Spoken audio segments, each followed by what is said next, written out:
जय Hind defence aspirants, आप सबका मैं स्वागत करती हूँ सेंचुरियन डिफेंस एकेडमी के यूट्यूब चैनल पे। और आज जो है हमारा लाइव इंटरेक्शन होगा विद मेजर जनरल विक्रम देव डोगरा, अति विशिष्ट सेवा medal retired. He is the first army officer, the general who has made record in India and in the world and who has bagged the title of Ironman in the Ironman Triathlon event.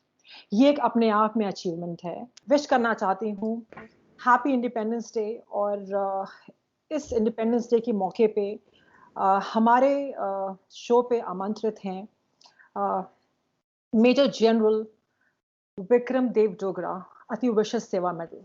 और मुझे बहुत फख्र महसूस हो रहा है कि sir के साथ हमें मौका मिला इस इंटरेक्शन का. मैं बताना चाहूंगी सर के बारे में कि सर जो है शुरू से ही एक अचीवर रहे हैं. अगर हम सर के रिकॉर्ड्स को देखें, सर बिलोंग टू फैमिली जहां पे उनके फादर जो है इंडियन आर्मी को सर्व कर चुके हैं. सर ने नेशनल डिफेंस एकेडमी ज्वाइन की since he was born and brought up in the army area, army unit, army schools. और सर ने नेशनल डिफेंस एकेडमी ज्वाइन की, वहां पर भी सर ने बेस्ट परफॉर्मेंस दिया. फिर सर ने इंडियन मिलिट्री एकेडमी ज्वाइन करी, वहां पर again he perform best, he gave his best and he topped the course and he won the sword of honour. Sword of honour एक अपने आप में एक अचीवमेंट है जो हर किसी को नहीं मिलता है. You really have to put in your best, the overall, not only in the academics but in the other co-curricular activities जो events academy में होते हैं. तो उसको हासिल करना इतना आसान नहीं है. और उनको जो है उन्होंने एक रिकॉर्ड भी सेट किया इंडियन मिलिट्री एकेडमी में by winning the 6 gold medals. एक best the all rounder and the best in the course and the 4 other gold medals. And I welcome you to this show of Centurion Defense Academy. Thank you so much. It's a pleasure to be here. The moment we hear the Ironman, the first man from the Indian Army, the general, you have made the world record, not only in the India but record in the world.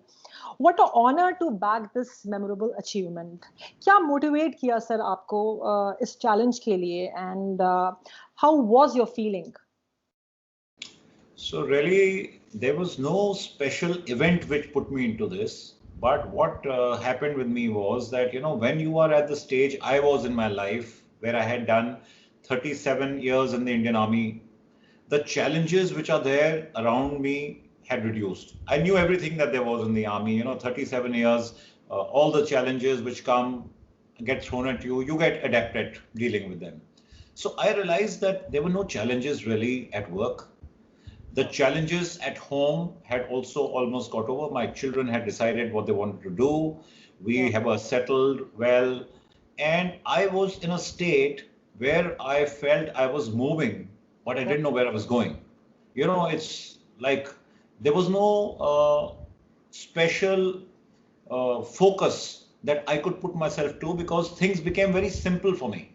So I wanted to find a challenge for myself. I wanted to find myself to do something that would keep me enthused, keep me focused, keep me challenged. So I started searching around. And I found this event called the Ironman to be a very, very challenging event. And in fact, when I looked at the distances to run, which you just spoke of, 3.8 of swim, 180 kilometers of cycling, 42 kilometers of running, a full marathon, they're so intimidating that I thought this is going to be a good challenge to undertake. Now, I had never swum 3.8 kilometers. I had never run a full marathon. Cycling I had done. So when I looked at this, and then I came upon a video of a lady called the Iron Nun. And she is somebody called Sister Madonna. That's her name. She's a practicing nun in the United States. And she was introduced to running at the age of 48. And at the age of 52, she did her first Ironman. Amazing. And thereafter, she went and did 40 Ironman events. And so when I saw her video, I said, wow, if she can do it at the age of 86, then there is no question that I can't do it. Yes, sir. And I needed a challenge. I found the Ironman. I saw the video, And this cocktail, it just took me in, and that is how I got involved and how I got motivated to do the Ironman. Yes, sir. So she is truly my inspiration for Ironman, the Iron Nun, Sister Madonna. Yeah. And of course, it took me 18 months of training. It's hard work. It's a lot of hard work, as you can make out from the distances. But despite that, when the time came and I was doing the event, you were asking me how did it feel? Yes, sir. At the end of the event, really, you're too numb to feel anything at that moment. Right. So it was more like, yes, it's over. Because, 18 months is a long time to prepare. There was so much of preparation in the mind. I had rehearsed the event in my mind thousands of times, how I would do it.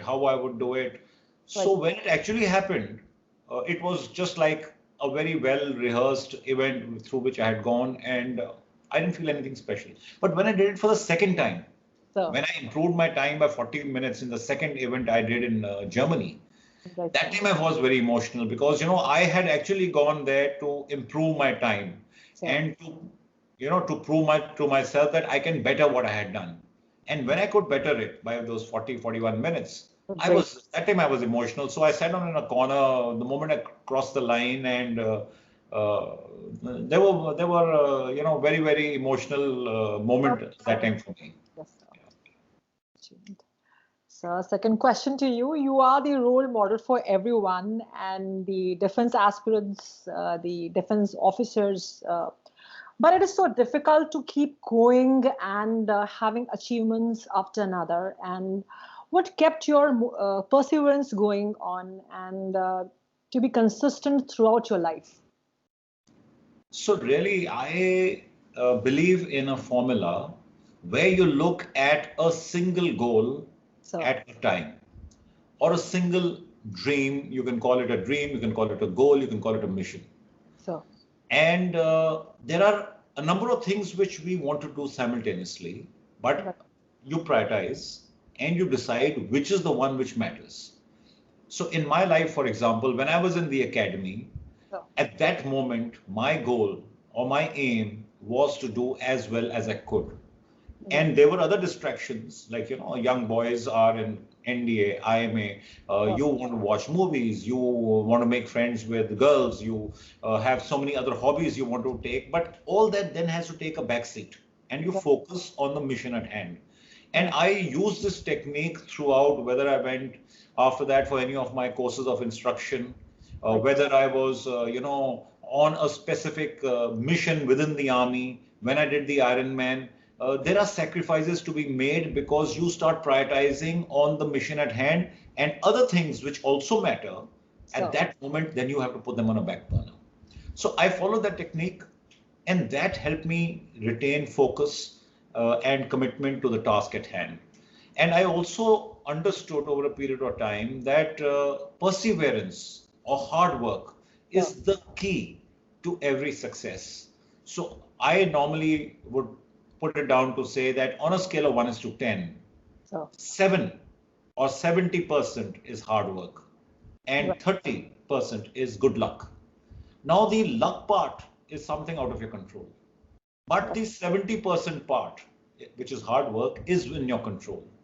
And if you work hard and if you remain consistent and focused, then there's no way that you will not get what you want. Yes, sir. Excellent. Sir, based on your varied life experiences, what would be your suggestions for Indian Armed Forces aspirants, especially in relation to their entrance examination, defense entrance examination, and the SSB interview, the 4 days phases especially? I would tell them, you need to actually work it backwards. Normally, the sequence of events is the written exam, the SSB, and the medical. I would advise them to start with the medical. First, you need to know that you are medically fit or suitable to join the forces. Because it shouldn't happen that you have invested so much of time, energy, money, preparation, and you then find that you are medically unfit. So start to find out that you are fit to join the armed forces. Having done that, whatever level you are at, whether you are wanting to join the NDA or you want to join the CDS, that route of entry, you need to look at the written syllabus, the syllabus that encompasses the exam. And having done that, in a very, very clinical manner, you need to note down what you have to prepare. You have already prepared by virtue of doing whatever degree you have, which qualifies you to enter, take that examination. So you have a certain set of skills and knowledge already available, but that needs to be upgraded because now you're in a competitive exam. Right. So that shortfall between what you know and what you need to know needs to be examined and looked at very meticulously. And right. That only you can do because you know what you know and what you don't know. Having done that, of course, the preparation, which I'm not going to talk of, we all know you need to prepare for a written examination. So you all know how to do that and you can do that. But the aspect which really has a lot of mystery behind it is the services selection board. Yes. And a lot of people, say, we don't know why we were boarded out. I had this, I did this, I did so much preparation. But I want to summarize that in 2-3 points to say that what is it that the SSB looks for? Now, they are looking for somebody who is genuine. So you need to retain your genuineness. When you go for coaching classes, people giving you advice, of course, they are giving you a direction. Right. But the people who are interviewing you are experienced and they know whom they're talking to. And the moment you open up speaking to them, they can see through what you are. So that means the whole thread of what you are preparing must be based on a genuine approach. And what do I mean by genuine approach? If somebody was to ask me, why do you want to join the army? And a good answer would be, I want to serve my nation and I want to, devote my life. It's a good answer, but it may not be the right answer because you are not joining the army only for that. It's an occupation. It's a good profession. You may have, a love for the army life. You may want that adventure that it offers you. You may be looking at other things which army gives you. So that must all come in your answer because that is the genuine reason. And the people across the table also know the genuine reason. So you must have the thread of genuineness. Second is you must exude confidence. Confidence is what makes you eligible to join. And how do you get confidence? Confidence only comes through knowledge, through knowing what you're going for. The fear is always of the unknown. Yes. So you should know the format of the SSB. You should be aware of what they're going to ask you. You should have rehearsed what you have to talk about yourself. And when I say that has to be linked with the first point, it's all genuine you're talking, but you still have to rehearse it because I can be genuine and yet be fumbling. And that shows lack of confidence. But if I am thorough, then that confidence comes out. So confidence comes out of preparation. You must understand what they are testing you for. And therefore, when you have knowledge, when you have prepared, automatically confidence will come. So I feel if people are genuine and they're confident, then, and the third point is that whatever answers they give must have a thread of logic. Answers cannot be out of the blue. Answers have to have logic, and when your logic comes out, the confidence will come out and your genuineness will show, and that is how you will be selected. So the next question to you. So the recent trend shows the defense aspirants, they lack self-discipline. They are impatient and they have a casual approach. They lack basic values. So what message would you like to give to such aspirants? So lack of discipline actually is only a frame of mind. I feel that we are very good at adapting. And the moment there is a cause, then discipline comes fast. And when there is no cause, then maybe discipline comes a little slower. Now here there is a cause. I feel self-discipline should be equated to self-love. If you are expected to be disciplined, and I don't talk of discipline like coming in time and wearing the correct clothes. That is one kind of discipline. That is good. You have to follow that. So I'm talking of self-discipline. And that is to do with things which you need to do when nobody is watching. So if I am going to prepare for, say, the written examination, and I have to put in 5 hours of work, because unless I put in that work, like I said, 70% is hard work. Unless I put in that work, I'm not going to get through. But if I lack the discipline to put in that 5 hours, then rest assured you are not going anywhere. So self-discipline must be there to do things which are good for you. So that is the kind of discipline you need. And I think when people are motivated to enter or to excel or to crack the examination, then that kind of discipline should come automatically. And if it doesn't come, then maybe a little bit of, like the institute that you're running, a little bit of guidance, a little bit of coercion, a little bit of pushing will instill that kind of self-discipline. The other discipline is easy to get. So that's for the discipline. What is the other part you wanted me to talk on?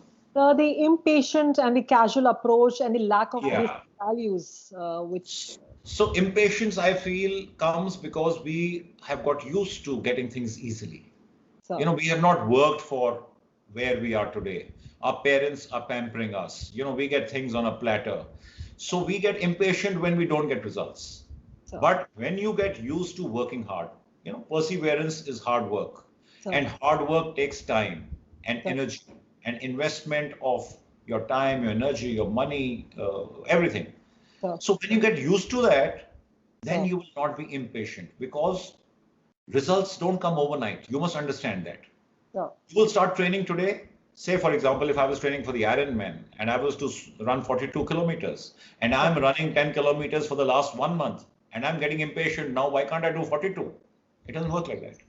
So you have to understand results take time. You have to keep putting in your effort, and slowly, with patience, you will see things changing. Similarly, when people are appearing for this exam, you may be studying 5 hours, 10 hours, but you won't become bright or knowledgeable overnight. It'll take time. So therefore, build a plan, make a program. So you have a goal, then you set smaller goals and set timelines. Okay, in 1 week, I will do this. Next week, I will do this. So when you go by a timeline, then I don't think the impatience will really come about. So there is one specific... Different goals and different priorities. And you need to start prioritizing. So you have, of course, some duties to do, and your professional duties and your personal ambition may be linked. Because, in your personal ambition, you want to rise. In your professional duties, unless you do them properly, you will not rise. So there is a linkage. But where the disparity comes is to do with your other activity. Apart from your personal ambition and your duties, if you have some aspirations, some hobbies, something else to do, then there will be a sacrifice that will be required to be made. And this balance that we speak of will have to come about between that and this. And that balance could be between your work and your family, between your work and your social life, between your work and your other hobby. Like if I was to compare the Ironman event, then it took away a lot of my time. And that time couldn't come at the cost of my professional work or my, professional journey. So I was spending 10 hours there a day, and out of the balance 14 hours, I have to carve out time to do this other activity. And that is where you have to draw the balance. So when you do that, you will have to sacrifice. So in those 14 hours, if I say I went for a cycling ride, which took me 6 to 7 hours, then that left me with only 7 hours. And I needed to sleep 7 to 8 hours. I need to spend time with my family. I need to socialize. I need to do so much more. Yes, sir. That is where the sacrifices come. But these sacrifices or this kind of environment cannot carry on indefinitely. And therefore, you have to compartmentalize and say, okay, at this phase in life, right now my importance is I'm on a course of instruction, or let's take these people who are appearing for the examination. Right now in this phase of life, everything matters to them, but what should matter most is to crack the exam. So that is where the full effort goes, even if it is at the cost of family, social life, other hobbies. They can be on the back burner till this exam is done, and then you pick up on the others. So I would say that is how the balance needs to be drawn, whether it's your professional life or it's anything else you're doing. You need to know when to put in and prioritize. Right, sir. Right, sir. And so to round up this interaction, my last question is, what is your next target in terms of adding another milestone in your life? So I had a very interesting plan to cycle around the world. Wow. And that was a 22,000 kilometer ride starting from Delhi, going right through Europe into North America, South America, Australia, and back into, reaching Vietnam, and then cycling right through Asia back into Delhi. But in the present situation, all that has got, all been put on hold. And I don't see this happening for next 2-3 years because of the kind of situation it is that is around. So when this started, this problem started, I then decided to do a third Ironman. But, all Ironman events have also got cancelled because of this pandemic. Yes, sir. So we are in lockdown, and I started then challenging myself in the lockdown, and I started doing something called the plank, to hold the plank. So when I started, I was at 2 to 3 minutes, and I built up, and today I'm doing 38 minutes of plank. And I'm hoping to do 65 minutes to break the record of the Parachute Regiment Center. Their record is right now 65 minutes. Yes. I'm at 38. I have 27 minutes to go. Right now, that's my aim. But the moment the Ironman events open, I will do a third Ironman. I want to improve my time by another 40 minutes to come down in the 12-hour bracket. So that's my mission right now. What an inspiration, sir. It was great to have you with us. And thank you so much for your valuable time, for sparing your valuable time. And your talk was indeed inspiring, enlightening, and motivating. Thank you, sir. Jai Hind, sir. Jai Hind, it's been a pleasure. And I wish you and your academy and all the aspirants for the defense services and anybody else who watches all the best. It's a good day today, 15th August, Independence Day. Happy Independence Day. Jai Hind. Jai Hind, sir. I hope all the defense aspirants have been watching this show and have been benefited by the inspiring words and the experiences which Major General Vikram Dev Dogra, Ati Vishwas Seva Medal retired, this sir has shared with us. I wish you all the best for your entrance examination. I wish you all a very happy Independence Day. Jai Hind.